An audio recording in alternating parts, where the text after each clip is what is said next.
Good morning, Red Line Senior High. I'm Jen. Today is Wednesday, March 16th, Cycle Day 6. Welcome to RLA TV. Attention all seniors, tickets for the class trip to Hershey Park will be sold during lunch on March 15th, 16th, 17th, and the 22nd, 23rd, and 24th. The cost is $35. You will also need a completed permission form in order to reserve your spot. Permission slips can be picked up in D210, A105, and A205. Also for our seniors, can you really believe it's that time of year to start thinking about graduation? Do you want to be an important part of this milestone? If you would like to audition to be a graduation speaker at Commencement, auditions are on Wednesday, April 6th at 3 p.m. in D217, Dr. Ayala's room. To sign up, stop by D217 or email Dr. Ayala. Don't forget to pick up an information sheet. Speaking at graduation is an experience that you won't ever forget. Sign up today. Are you interested in the workforce? We've got opportunities for you. Three Monkeys Inflatables is looking to hire summer employees, flexible schedules, $15 per hour, and possibility of overtime. If you are 16 or older and looking for a part-time job, Subway is hiring. Flexible schedules, free meals and uniforms, and a positive work environment. Looking for summer employment? If so, York Revolution may be the perfect fit. Benefits include free baseball, discounts in concession stands, and 10 free tickets.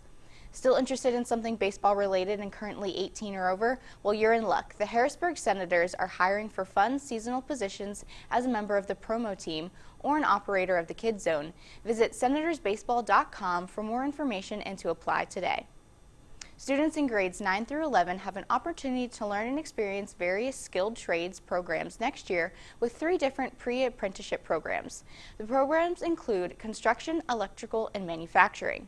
Receive class credit without adding to your class schedule, work with experienced professionals, receive national credentials and OSHA certification, and decide if you would like to pursue this field upon graduation.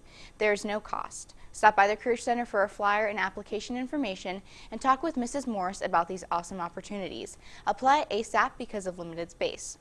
For juniors and seniors, applications are now being accepted to the Plumbers and Pipe Fitters Local Union 520 for the 2023-2024 school year. All of these openings and opportunities can be found in the Career Center and under the information link on our senior high website. Let's hand it off to Griffin Hall. Thanks, Jen. Are you interested in college education? Please mark your calendar. On Wednesday, April 27th at 6 p.m., the counseling office will be hosting a post-secondary planning seminar for Red Lion area senior high school students and families. During this presentation, counselors will touch on numerous topics, including post-secondary planning in grades 9 through 12, registering for PSAT, SAT, and ACT, post-secondary visits, Naviance, applying to college, overview of senior year, financial aid, scholarships, and the NCAA Eligibility Center / the NAIA. Please plan to attend this 1-hour presentation that will be held in the LGI. Let's hand it back to Jen. Thanks, Griffin. Interested in a future with the military? Well, Military Information Night will be held on May 11th from 5:30 p.m. until 8 p.m. All students and families are welcome to attend. Students who took their ASVAB tests on April 21st may pick up their results that evening. Recruiters from all branches of the military have been invited to join us. You do not need to sign up for this event. Attending Military Information Night will allow you the opportunity to speak with recruiters, and it counts as an elective for your graduation project. Hope to see you there. Equally, ASVAB testing will be held on April 21st here at the senior high. Any student in 10th grade through 12th grade may sign up to take the ASVAB. It is free and held during school hours. Students who are interested in the military should take the ASVAB test. Taking the ASVAB test also counts as an elective for your graduation project. Students interested in taking the ASVAB test should sign up in the counseling office or email Dr. Salfer or Mrs. Hill in the counseling office. Interested in the sports in here and now? Let's watch this interview with head coach Don Dimoff, courtesy of RLA TV's George Keene. Good morning, Red Lion. My name is George Keene, and today I'm sitting down with the girls varsity basketball head coach Donald Dimoff and interviewing him about the 2021-2022 season. First, what were some of the highlights of this season? Overall, it was a really good year. We qualified for York County playoffs. We qualified for the district playoffs. Along with qualifying for the district playoffs, we also received a first-round bye, which was really cool. And then we, at the end of the year, we qualified for the state tournament, so that was really great. Yeah, I heard about that. That's a really good success for your team this year. Yeah, we kind of we worked hard all year. We had our ups and downs. We were always undersized, no matter who we played.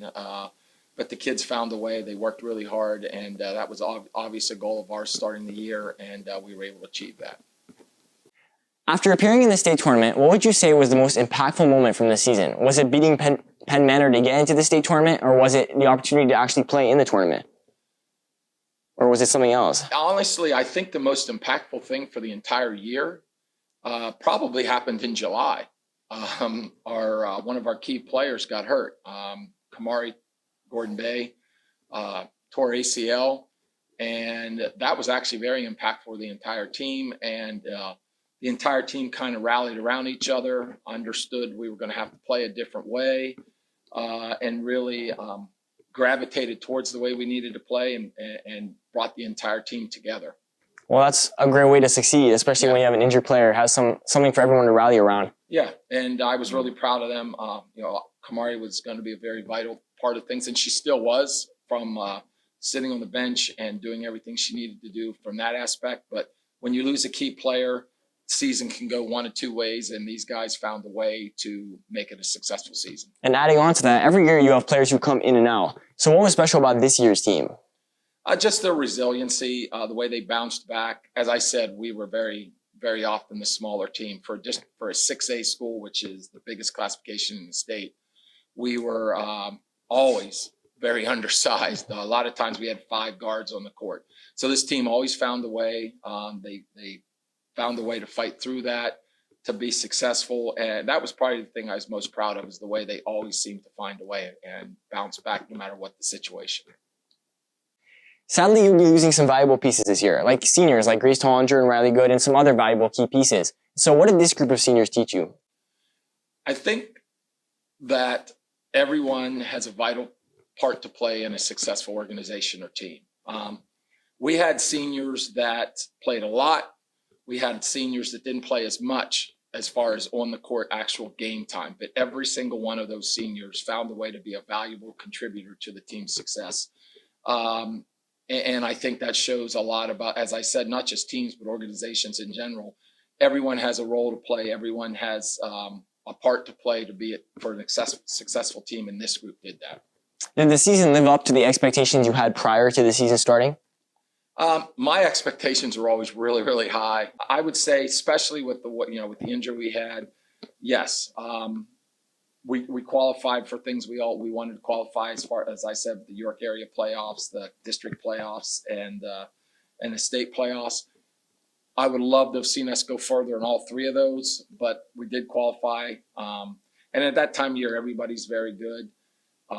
So it definitely showed some of the deficiencies we need to work on going forward. But overall, it was a very successful season. Thank you for taking the time to sit down with me and reflect about the season, and I wish you the best of luck next year. Appreciate it. Thank you. Now back to the main announcements.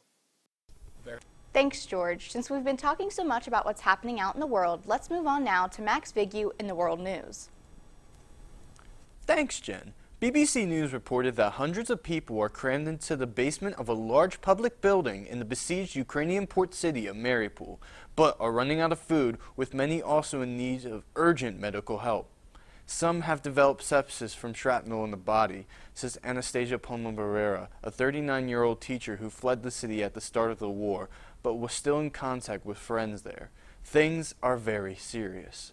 The city is encircled by Russian troops and remains under constant bombardment, with almost 400,000 people still trapped without running water and food and medical supplies quickly running out.